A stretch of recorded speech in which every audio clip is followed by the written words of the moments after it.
Professor Pradeep Tanwar is a National Health and Medical Research Council R.D. Wright Biomedical Fellow. He is the director and a founding member of the University of Newcastle's Global Centre for Gynaecological Diseases.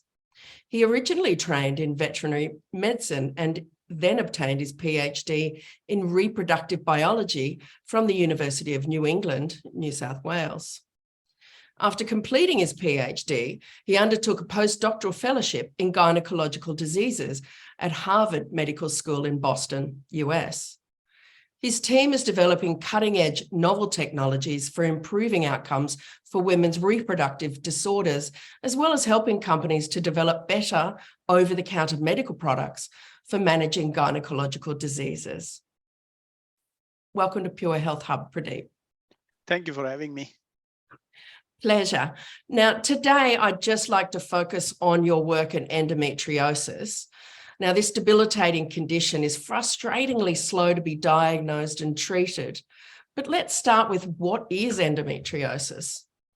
So endometriosis is basically growth of inner lining of the uterus. So inner lining of the uterus is known as endometrium. And when it grows outside the uterus, then it becomes endometriosis. So unfortunately, for quite a large number of women, almost 10% of Australian women, 196, more than 190 million women in worldwide will have this condition. So, basically you have sort of like second or third uterus growing outside the uterus. So then it behaves very similar to what happens in uterus. So if you have a cycle, you will have menses. That will happen normally in the uterus, but this lining which is present outside the uterus will behave same way. But now there's no exit. So during menses, you will have a lining which come out and you can see like tissue chunks as well as blood. But in this tissue, which is growing abnormally outside, maybe on stomach, maybe on gut, maybe on peritoneum, maybe on urinary bladder, that grows, sheds, but doesn't discharge. So then you have this constant sort of like growth with dead tissue in the center. Sort of, some people will even say chocolate cyst. So because it have that, texture and color because of like, dead tissue inside. And so that's naturally lead to whole heaps of symptoms. You can have a symptom where it is growing. For example, if it is growing on the bladder, then you will have symptoms which are related to, urine passing, or if it is growing on the gut, you will have issues which are related to GI. You will have a gastrointestinal or digestive sort of issues. If it is growing on peritoneum with pain, you will have other issues. So that's why it's sort of like a multifactorial presentation of the disease. So it's very less understood in terms of what it is, but that's the sort of like, brief outline of the disease. Yes. Okay. Well, that was a really good explanation, actually, because we keep hearing about, growing on the outside, but I don't think I've heard it explained about it literally being like another uterus, really. Yeah, that's what you're saying, which is fascinating. So I think that just a smaller version of it. Just a smaller version of, which kind of makes sense then, because Now you mentioned about the 10% of Australian women and 190 million worldwide, 196, and yet diagnosis can still take between 5 and 12 years. Yes. Why is diagnosis such a long road? So I think there's many reasons. One of them is naturally lack of understanding. So we sort of like, in journal in women health, pain is accepted. So it's sort of like accepted as a part of being women, so people sort of assume that, you just kind of suck it up, that pain is going to be there with every cycle. And naturally for these women, the pain is more, but how sort of you say that you have more pain, less pain. Some people naturally feel more pain with their period. Some people feel less pain. And then the pain threshold. Some people have very high threshold for pain. Some people have very low threshold for pain. So that's sort of like, where things get diluted a bit in terms of presentation.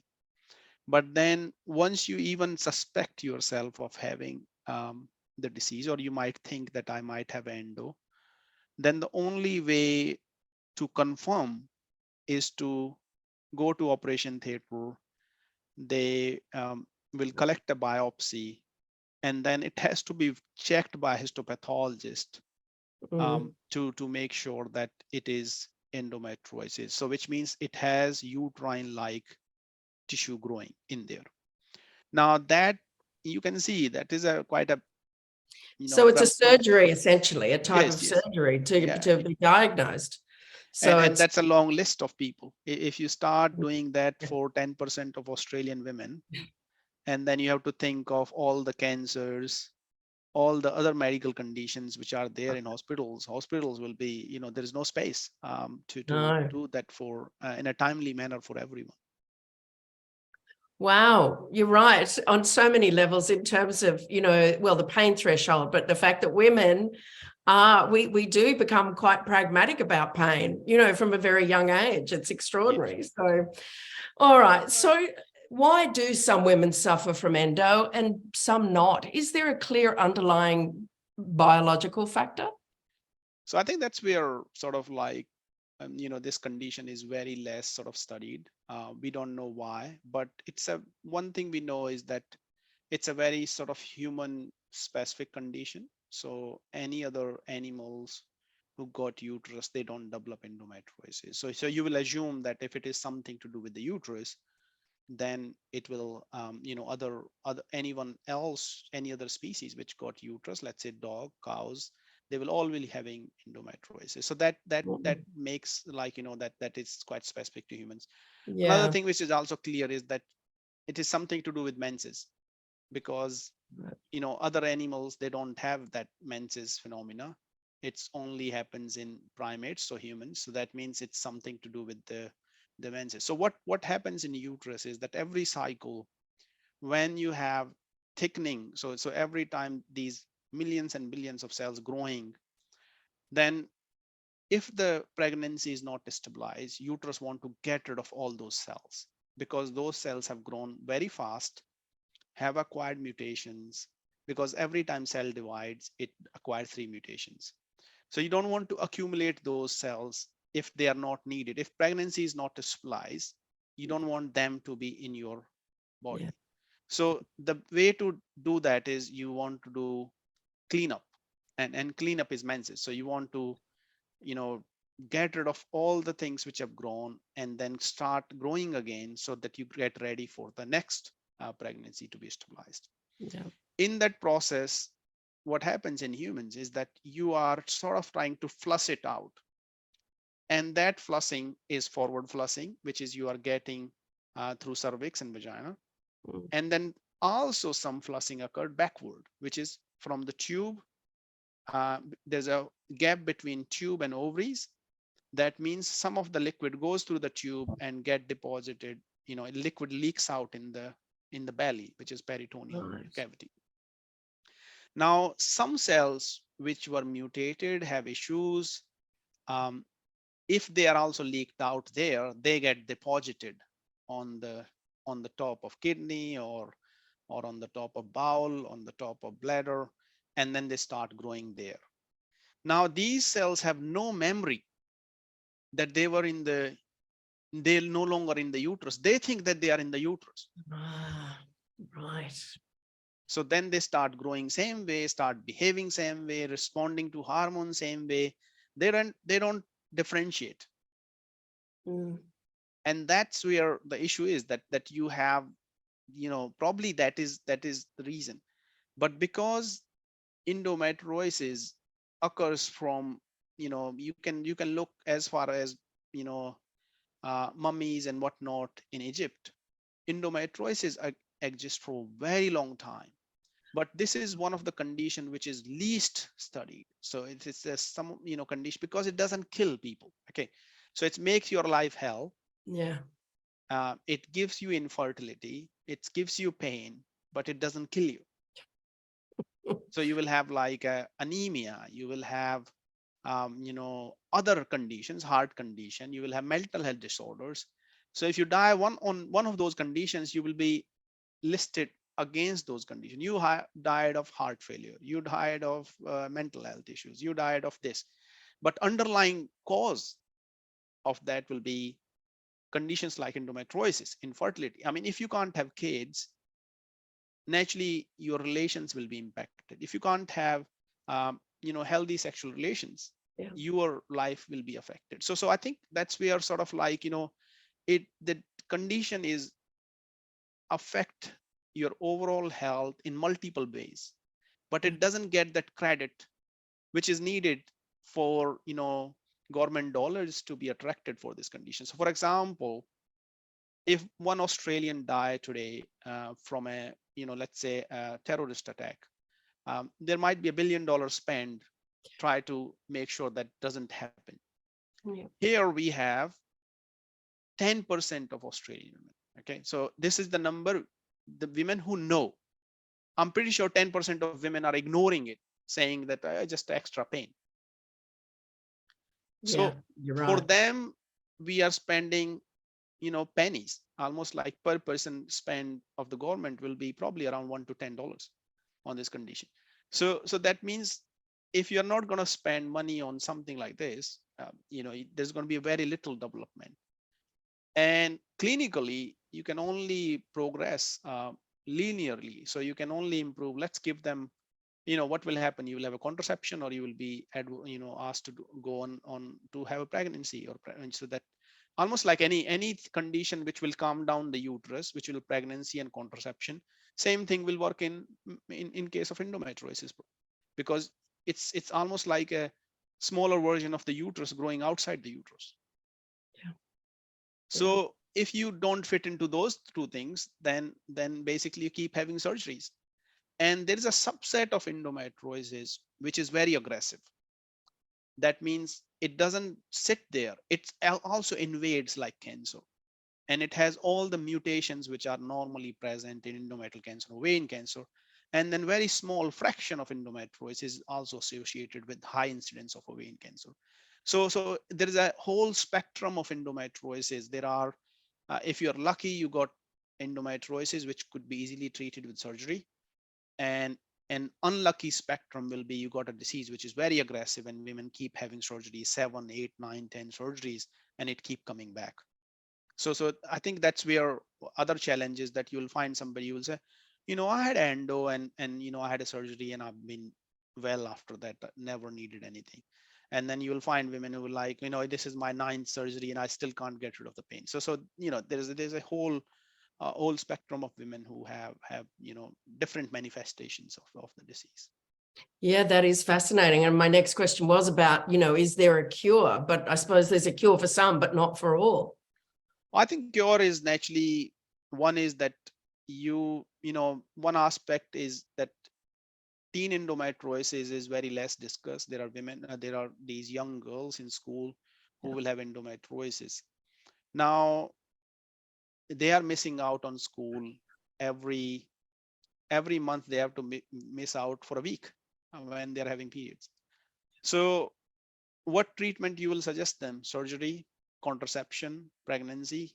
I mean, these are the treatments currently available, because we only understand that much about the disease. So when we start looking at teen endometriosis, because in here in Newcastle, we get a lot of patients who come to the main hospital, which is John Hunter Hospital. And the challenge for them is how to tell not only patient but patient mother that their daughter will not be having the disease again. How many surgeries you want that person to go through? Yeah. Whether they're going to date normally, whether they're going to have kids normally, whether they're going to have relations normally. So now that disease, which is sort of benign, only causes pain, doesn't kill you, become a basically take over your life, because you're making all those decisions on the basis of the disease.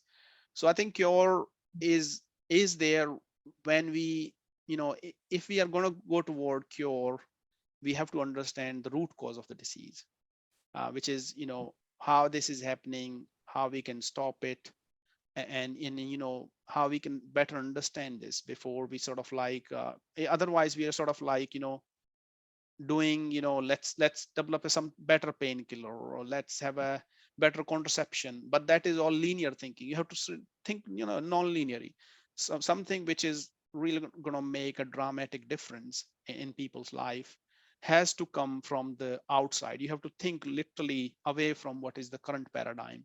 Otherwise, you're just trying to make a difference of 1%, which is Yeah, in the way the disease is treated. it's not the greater good.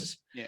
But what I was going to say was I interviewed a practitioner a few months back, and she was telling me that a 19-year-old with endo was advised to have a hysterectomy. And yes, and it is possible. It is possible. Yeah. Well, she didn't in the end, and went through a treatment, some other treatments and things, and I think she's living better now. But it's very serious if we're telling our 19-year-olds that they should have a hysterectomy, right? I mean, that's a very serious outcome for somebody. But obviously, it's not bad. In a standard of care model, you can, as a clinician, or a if you are a practitioner, you are only going to prescribe what is there for you. You're not going to go out and do a patient-specific personalized treatment. Yeah. You're going to just give what is available, which is contraception, surgery, go for pregnancy. I mean, there's not many options. No. So I think, the challenge is, and then second is that when you go and look for these lesions, you feel that, oh, there must be something so distinct, I can pick it up and it will be scrapped out. Why surgeon can't just take whole thing out? I mean, they are like almost like, when you have fungus growing, it can be very small thing growing in multiple places. So how you're gonna, with a scope, how you're gonna scoop out all of it? Yeah. And if you try to scoop out, what you will do is that that you will cause small wounds and adhesions. So when gut has to be motile, that's why we talk about gut motility. Yeah. So for all our normal functions, organs should be flexible and able to move to their function. And now if you scoop out everything and you will create adhesions everywhere. Then you will have another problem which has no solution. So there's many other challenges, even surgically, which are not that easy to solve. And somehow humans are, in uterus, even if you scrap a little bit, it causes adhesions. So human uterus in itself has this inbuilt system that adhesions are very common. So naturally, when you start doing extensive surgeries, that can be another complication which can come. So the people who think that, oh, there must be it's not a big deal, why can't surgeon just go in if they can find out a tumor in a brain and do a surgery? How difficult it is? Now surgery, the smallest of lesions might be hiding, and we find a lot of those lesions, they're hiding in the folding of the intestine. So intestine is quite large, and it's just hiding somewhere in the middle. Wow. And then surgeon can't really scoop every one of those lesions. Otherwise, you'll be sitting there for hours, and he's going to cut something which might not be the thing you want to do. So I think so these are the naturally challenges for Wow, that was really, thank you for that, because that was really well explained. I haven't suffered, but I certainly know a lot of women who have. And, it just seems like that, right? Our attitude is, well, you can do brain surgery, then why can't you do this? And I wonder, obviously medical investment or funding has been lacking in women's health, certainly, over the decades. I don't know, maybe there's a reason in that, but we're certainly grateful that you're doing this now. Do you understand, this might not be your wheelhouse, but is there a way that women can, with endo, that can live a relatively normal pain-free life? Is that just asking for the lottery? I think it's depend on the sort of kind of endometriosis they got. So there is 3 kinds. One is which is just limited to ovary, and that is called ovarian endometrioma. And then another kind is called superficial. So it just grows on the top, doesn't invade that much, called superficial endometriosis. And then there's a third kind called deep endometriosis. That is the one which keep coming back and has that all those feature of invasion. So now lottery ticket is which one you got, Yeah. how extensive you got, and then, you know, whether genetically how prime you are to pain. So, you know, there are people who will have like, you know, they will, you know, their hand is bitten by a crocodile and they will be still able to Yeah. walk and swim and come to the shore.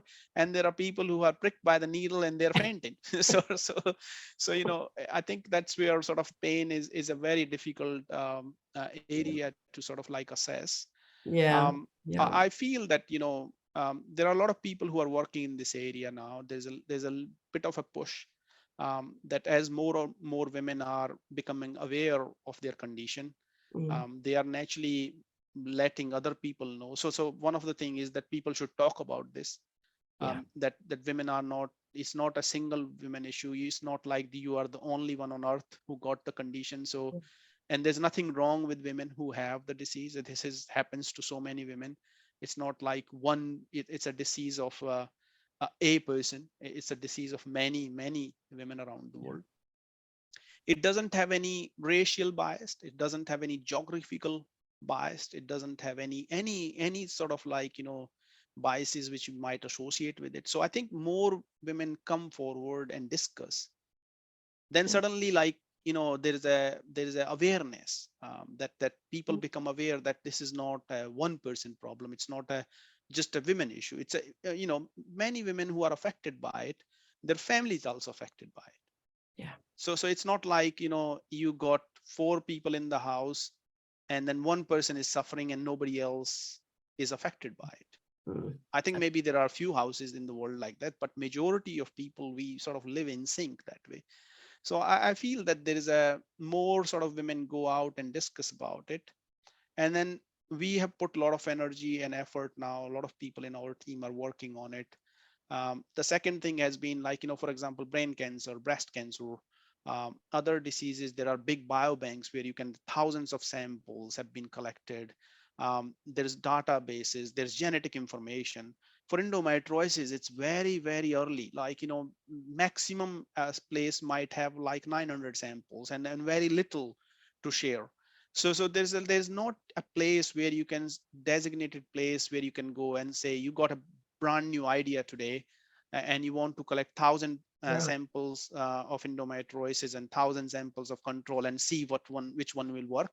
Yeah. And that is also not there. So our approach has been how we can have a blood test for women so that they know first, you know, knowing is first step of managing. So first is, you know, need to know whether you have endometriosis.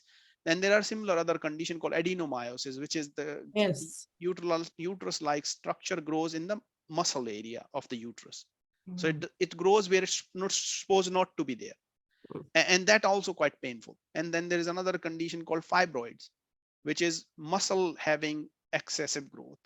And that is fairly common. Up to 50% of women will have it, which is, you know, fibroids will be there and then they go away. They cause also a lot of pain, anemia, bleeding, and that sort of issues as well. And then you can ask like every third and fourth women and ask them, did your gynae person ever told you that you have a fibroid in the uterus and keep eye on it? And then they will say, oh yeah, in ultrasound they said once, and then they do get dissolved after, you know, around menopause and after menopause. So there are multiple conditions in that spectra which have Yeah. sort of similar features.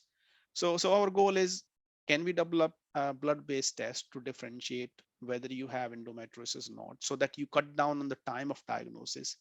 And second is, can we have targeted treatment? So we are going to start a clinical trial soon where we are looking at one of the factors where we want to target, and we are getting good results in lab.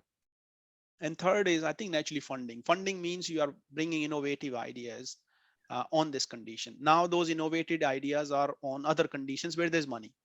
Yeah. So if you are going to take young talented Australians, whether they're medically trained or not medically trained, uh, and want them to work on this condition, then you have to have funding on this condition, because those people will go to brain cancer, they will go to breast cancer, and they will go to pancreatic cancer, and they are all equally important conditions. Yeah. But to make an impact here, to make something which is going to impact the life of 10 to 20% of fellow Australians, you have to really invest in it. Of course. And, do you think, it really does come down to money. Is there much going on in that space? So I guess probably, again, it's not a question for you, but, for that, given the number of women, I guess I'm still in shock that we're still looking at 10 to 20% of women are suffering from endo, which is not just like having headaches. And there's so little funding. So is it just because all of those other things are so well funded and the awareness is around them that there are private fundraising efforts that bring in substantial funding, or an endo just doesn't have that yet? Yeah, I think there's one is that when you go to any like any party or a gathering, and if you come forward and say that, oh, I know someone has endo, and then suddenly there's a people will open up, and there's like suddenly you have so many people telling you that, oh, my sister had it, or I had it, or so one is lack of awareness, then second is somehow women do take it to themselves that maybe there is something to do with them instead of considering this as a disease. Third is, I think all the consequence of endo are not associated with endo. So for example, if you have mental health issue, if you have anemia, you have cardiovascular dysfunction, you have many other conditions because of endo, but then it doesn't get that much leverage. A lot of people suffer a lot, especially in rural areas, because they don't have access to what is even available in the cities. So if you look at the suffering, we are working with Country Women Association in New South Wales, and endometriosis is one of their priorities. For a few years, they have been really sort of focusing on that area as well, because so many women come to them and they say that they are suffering from it. So more awareness, more people talking about it, naturally that lead to political decisions, and that is one source of funding. And then naturally that sort of encouragement allow now, people who are, so for example, MRC is, quite popular, she's on ABC Kids, and she disclosed that she has endometriosis. And other people also come forward, and you need those people. So that means it starts to reinforce that ideology that there's no bias in endometriosis. Whether you're rich, you are poor, you live in regional area, you live in city, you are a political leader, you're not a political leader, it doesn't matter who you are. If endometriosis can affect anyone. And as that become more and more sort of like, more awareness, that there's going to be some push toward the funding as well. And I think there has to be naturally, now there is endometriosis foundation, but it's not as strong as, for example, breast cancer foundation. And I think then that required a concentrated effort in raising awareness, doing all those reportings, and putting effort in really showing the financial impact as well. Like there's a massive financial impact of this disease on nation. And I think that has to be also articulated.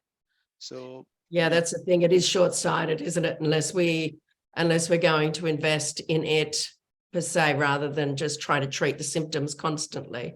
I think in a way, if you are 14, 15-year-old or 16-year-old, got endo, then whole your life you have suffering. And I think that what is the cost for that suffering? I think that is a massive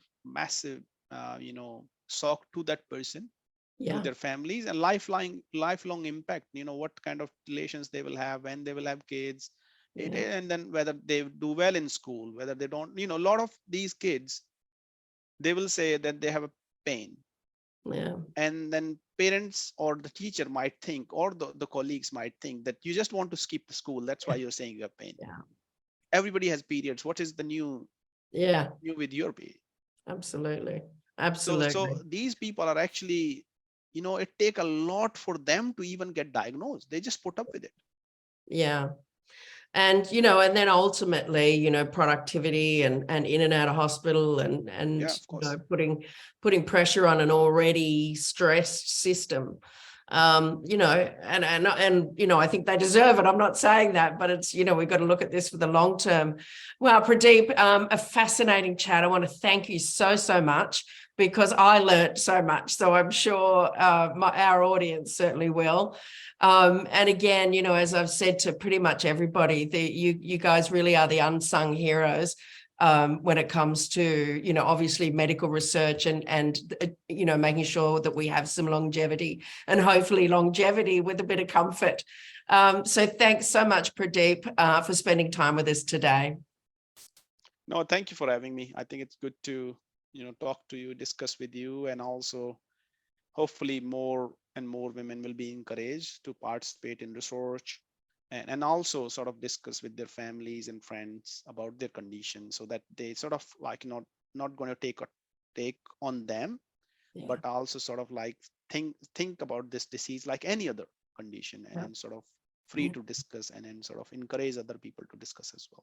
Yeah, absolutely. I think, we're not doing as much of that these days as we once did, but I think we certainly should be. Much more power in numbers, right? Yes, of course. Thanks, Pradeep.